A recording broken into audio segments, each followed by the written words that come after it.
Agrandir la taille des buts, jouer les touches au pied, changer la durée des matchs, doubler les buts marqués hors de la surface. C'est pas une liste de bonnes résolutions, ce sont des propositions sérieuses émises par des acteurs respectés du milieu du foot qui estiment que leur sport est en danger. Le foot serait devenu moins spectaculaire, ce qui affecterait sa popularité. On va aller voir comment d'autres sports se sont renouvelés pour affronter des moments de crise et si certains changements peuvent être applicables au foot.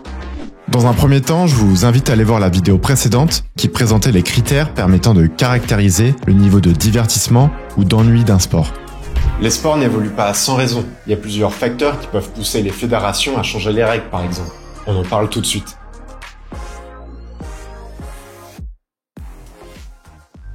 Les sports évoluent pour s'adapter aux changements sociétaux et en sont parfois même le moteur. Féminisation, professionnalisation, protection des joueurs ou encore mondialisation.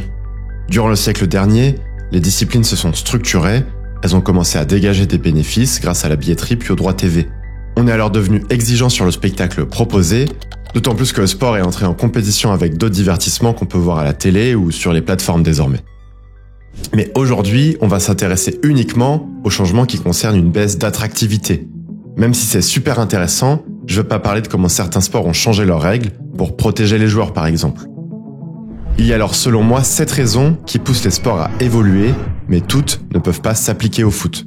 Par exemple, je trouve pas que le foot soit trop complexe. Même avec l'ajout de la VAR, le foot reste l'un des sports les plus lisibles. Autre raison pouvant faire vaciller une discipline, les scandales. On ne les compte plus au foot, mais le sport est tellement omniprésent que ça semble pas le mettre en danger. Enfin, à la différence d'autres sports, comme le rugby ou la boxe, le foot ne connaît pas de sport jumeau pouvant lui faire concurrence.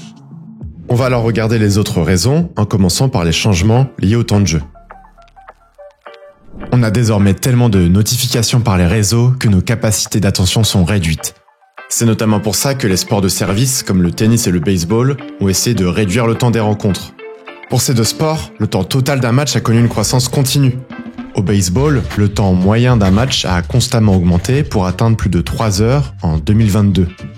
Le tennis a aussi pris 20 minutes en 20 ans pour les matchs de Grand Chelem, à cause d'échanges mais aussi de pauses plus longues. Pour y répondre, les instances ont accentué le contrôle du temps pour le lanceur. La mise en place d'un timer au baseball a permis de réduire de 30 minutes en moyenne le temps des matchs. Au tennis, c'est le moment du déclenchement du chronomètre qui a évolué cet été. On n'a pas encore assez de recul pour voir les résultats. Cette réduction pourrait permettre de mettre plus de rencontres sur une même journée, mais surtout de contrôler le temps moyen des matchs. Dans le même genre, on peut aussi évoquer le rugby, où le temps pour passer sa transformation est passé de 90 secondes à 60 secondes au top 14 cette année. Parfois, on ne peut pas changer le temps total d'une rencontre, mais seulement le temps de certaines phases de jeu. C'est ce qu'a effectué la NBA en 1954, suite à un match terminé par le score de 19-18. La Ligue met alors en place la règle des 24 secondes, limitant le temps d'une attaque. Résultat, le nombre de points par équipe explose, passant de 79 à 120 en quelques années.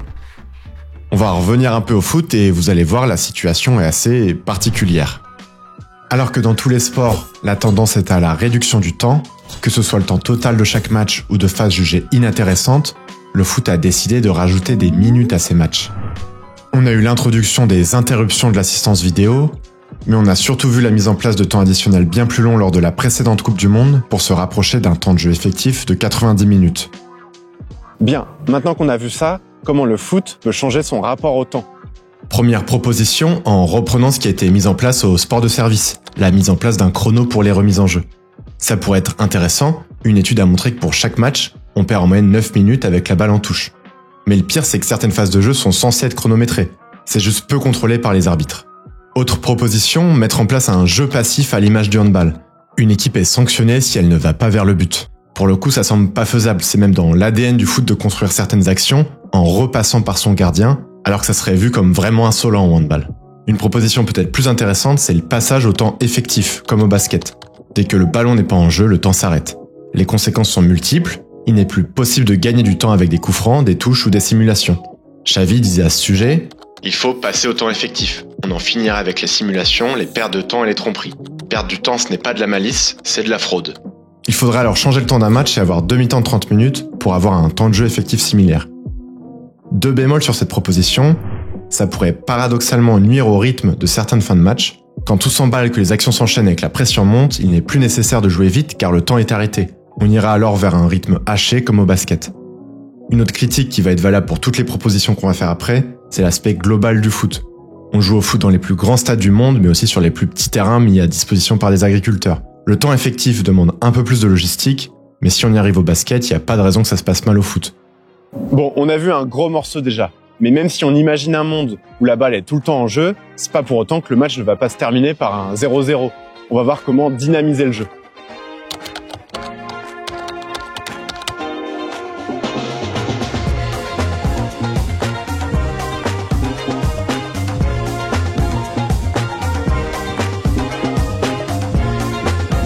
Garder le spectateur intéressé pendant toute la durée d'un événement, c'est un objectif pas facile à atteindre pour certains sports.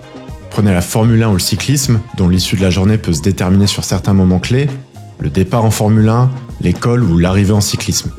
Pour garder l'attention des spectateurs, ils ont dû ruser, avec les sprints intermédiaires en cyclisme par exemple, qui ajoutent de l'intérêt à divers moments de la course, ou avec le point de meilleur tour en Formule 1 pour ajouter de l'enjeu sur la fin. C'est intéressant mais difficilement applicable au foot. On peut trouver une sorte d'équivalent au rugby et les points de bonus offensifs et défensifs, poussant les équipes à marquer même si le match est plié. C'est une idée assez intéressante je trouve et il y a même déjà eu ça en Ligue 1. En 1974, on donnait un point de plus aux équipes qui marquaient au moins 3 buts, même dans la défaite. C'est resté qu'un an, il y a eu des suspicions de tricherie. Depuis, on n'a jamais connu une saison avec autant de buts que cette année-là. Mais est-ce qu'aujourd'hui, on veut avantager des équipes qui dominent déjà le championnat en leur donnant un point de plus ? Je vous laisse en débattre en commentaire. En revenant sur le rugby, on peut aussi s'intéresser à l'évolution de la manière de marquer des points. Pendant longtemps, marquer un essai valait 3 points, soit autant qu'une pénalité. En 1974, on passe les essais à 4 points, puis 5 points en 92, afin de valoriser le jeu à la main. De la même manière au basket, la NBA a introduit le tir à 3 points en 1979 pour apporter de la diversité. On parle là de changements fondamentaux dans la manière de pratiquer une discipline, dans des sports où il existait déjà plusieurs manières de marquer des points. L'équivalent en foot, ça serait de marquer 2 points si on marque en dehors de la surface.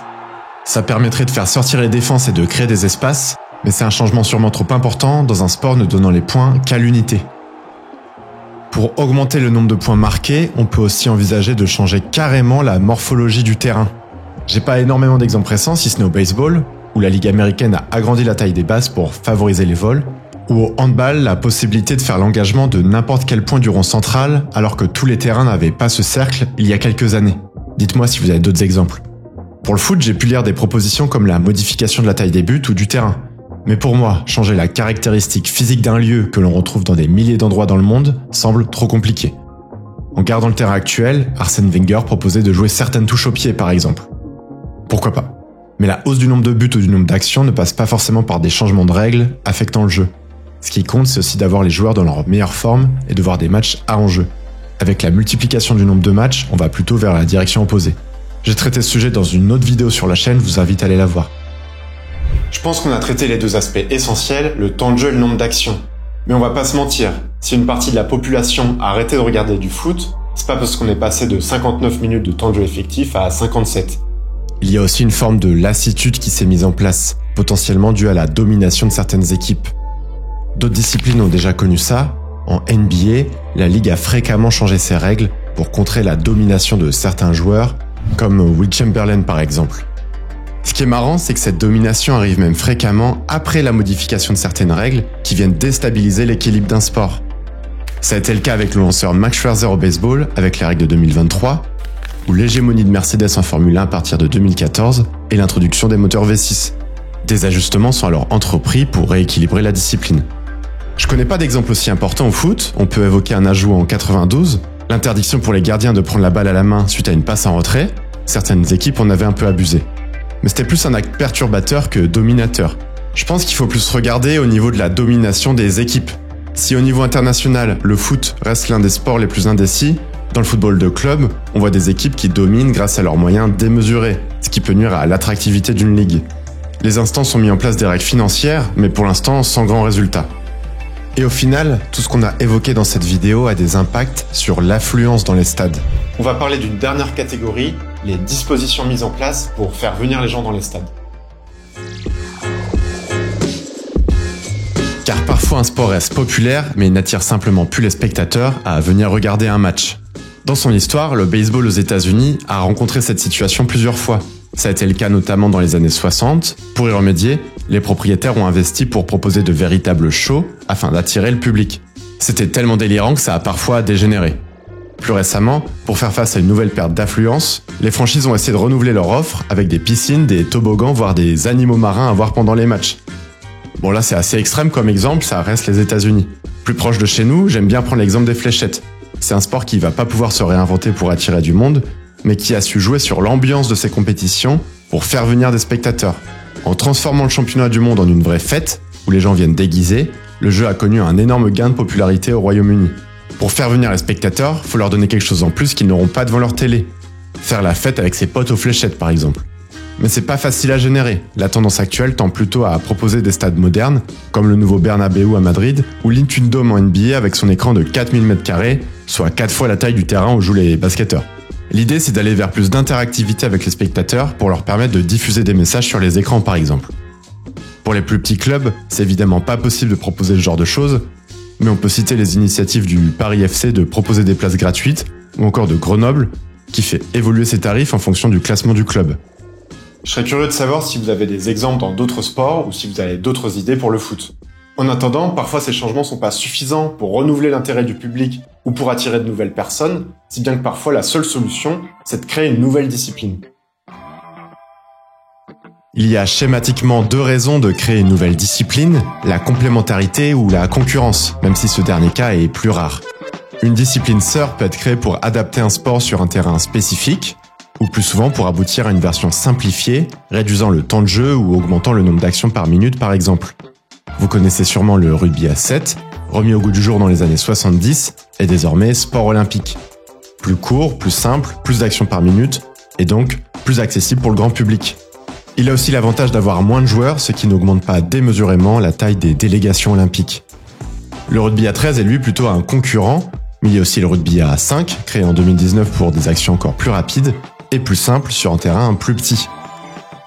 Le cricket a aussi fait le choix d'inventer un format plus court pour correspondre aux exigences olympiques, avec le T20 qui ne se déroule pas sur plusieurs jours, mais seulement sur plusieurs heures.